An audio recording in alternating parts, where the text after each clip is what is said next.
El senador republicano Josh Hawley planea objetar victoria de Joe Biden. Un centenar de partidarios del presidente Donald Trump, en su mayoría hispanos, se manifestaron este jueves en Miami en apoyo a las denuncias del republicano de un supuesto fraude en el recuento de papeletas en otros estados tras las elecciones. El senador republicano Josh Hawley anunció este miércoles que se opondrá a la ratificación de la victoria electoral del presidente electo, Joe Biden, durante la sesión del Congreso programada con ese objetivo, lo que forzará un voto sobre el resultado de las elecciones de noviembre. La maniobra de Hawley, un aliado del mandatario saliente Donald Trump, está abocada al fracaso y no logrará impedir que el Congreso ratifique la victoria de Biden en la sesión prevista para el próximo 6 de enero, pero sí asegurará un largo debate y una votación sobre el triunfo del presidente electo. Presentaré una objeción durante el proceso de certificación del 6 de enero, dijo Hawley en un comunicado. Ese día, ambas cámaras del Congreso se reunirán para poner el sello final al resultado de las elecciones y solo basta con que un miembro de la Cámara Baja y otro del Senado se opongan al cómputo de votos electorales en un estado para que puedan desafiarlo. Varios republicanos en la Cámara Baja, como el congresista Mo Brooks, ha asegurado que planean desafiar los votos electorales en algunos estados clave, y el anuncio de Hawley les da un aliado en el Senado, lo cual garantiza que conseguirán ejecutar su plan. No obstante, para invalidar el resultado en uno o varios estados, tendrían que superar una votación de ambas cámaras, algo que en la práctica es imposible porque los demócratas, el partido de Biden, controlan la Cámara Baja. No tengo ninguna duda de que el próximo miércoles Joe Biden será confirmado como el presidente número 46 de los Estados Unidos, cuando aceptemos la votación del colegio electoral, dijo este miércoles la presidenta de la Cámara Baja, la demócrata Nancy Pelosi, en una rueda de prensa. El último recurso de Trump. La sesión del 6 de enero en el Congreso es el último paso en el proceso de certificación del resultado electoral y dará vía libre a la llegada al poder de Biden el 20 de enero. Por tanto, la maniobra de ese día será el último intento de Trump de interferir en el resultado de las elecciones, una estrategia que muchos han comparado como un intento de golpe de Estado.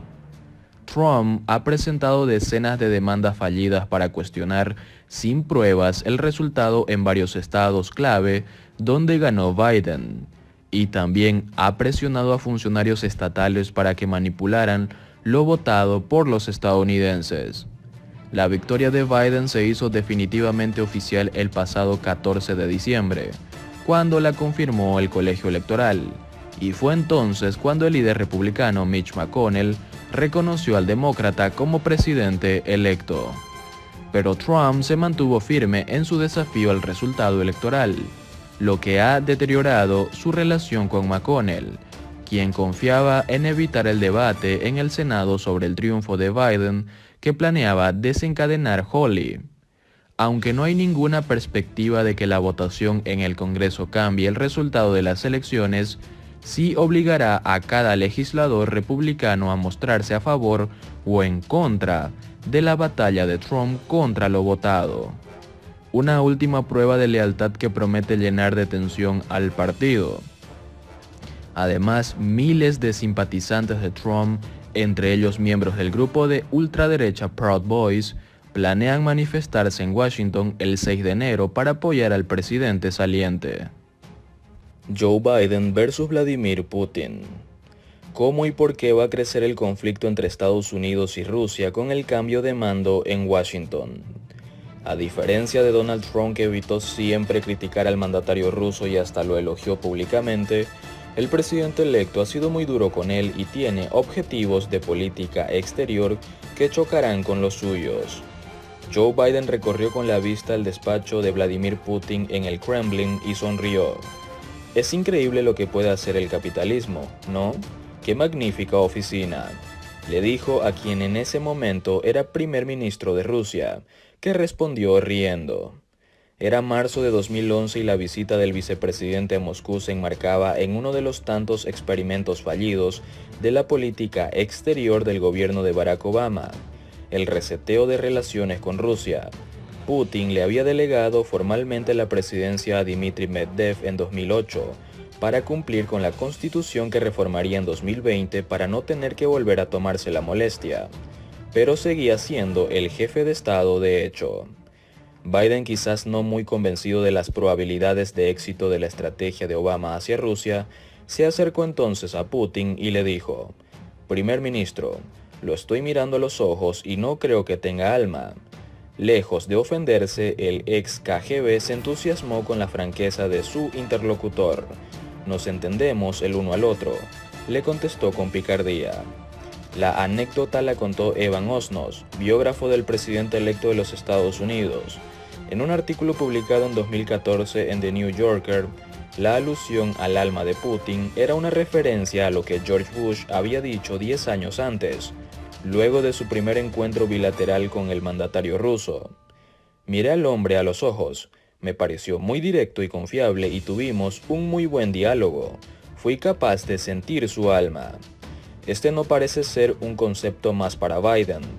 El eslogan con el que ganó las elecciones fue precisamente una batalla por el alma de la nación.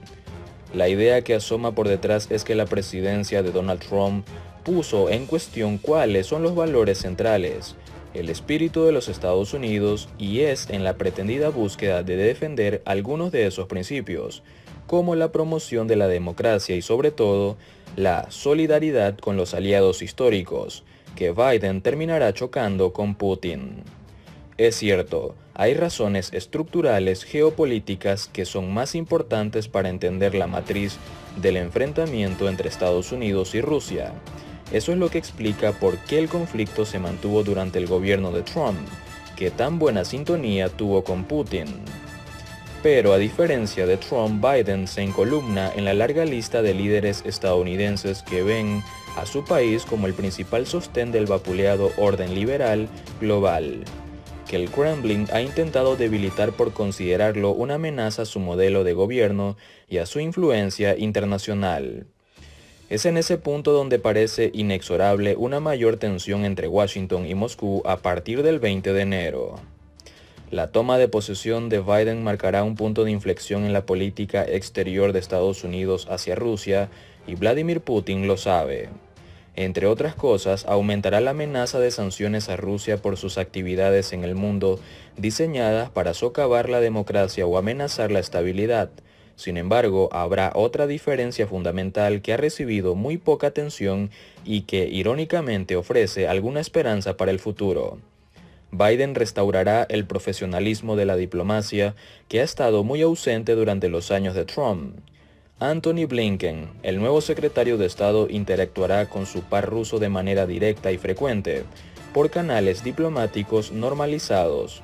Esto podría conducir a avances en cuestiones que van desde la renovación de acuerdos de control de armas nucleares hasta nuevos enfoques para la estabilidad en Medio Oriente, dijo a Infobae Jeffrey Lantis, profesor de Ciencias Políticas del College of Worcester y autor de Foreign Policy Advocacy, Promoción de la Política Exterior, entre otros libros. De la amistad con Trump a las críticas de Biden. La elección de Donald Trump como presidente de Estados Unidos en noviembre de 2016 fue celebrada con aplausos en el recinto de la Duma estatal, cámara baja del Parlamento ruso. Tras darse cuenta del fracaso de su política de aproximación hacia Rusia, el gobierno de Obama adoptó una postura adversativa frente al Kremlin, especialmente a partir de 2014, luego de que Putin empezara a practicar una política exterior mucho más agresiva, como se vio con sus intervenciones en Ucrania, con la anexión de la península de Crimea y en Siria, donde dio un apoyo decisivo a Bashar al-Assad. Por ambas decisiones, el Congreso estadounidense aprobó sanciones que golpearon a la economía rusa. Un eventual triunfo de Hillary Clinton en 2016 solo podía significar una profundización de la presión por parte de la Casa Blanca. En cambio, Trump se insinuaba como un presidente mucho más amigable. por su desinterés hacia la política exterior, difícilmente iba a preocuparse por lo que hiciera Rusia en Europa del Este o en Medio Oriente, y estaba claro que su estilo poco apegado a las normas y convenciones políticas iba a incrementar la polarización interna en Estados Unidos, limitando su capacidad para influir eficazmente en el mundo. Por eso Rusia no se limitó a esperar que Trump hiciera lo que parecía imposible y ganara las elecciones. Trabajó para ello. La investigación del fiscal especial Robert Mueller sobre la injerencia rusa en el proceso electoral probó con abundantes evidencias que Moscú intervino activamente para perjudicar la candidatura de Clinton y promover la de Trump.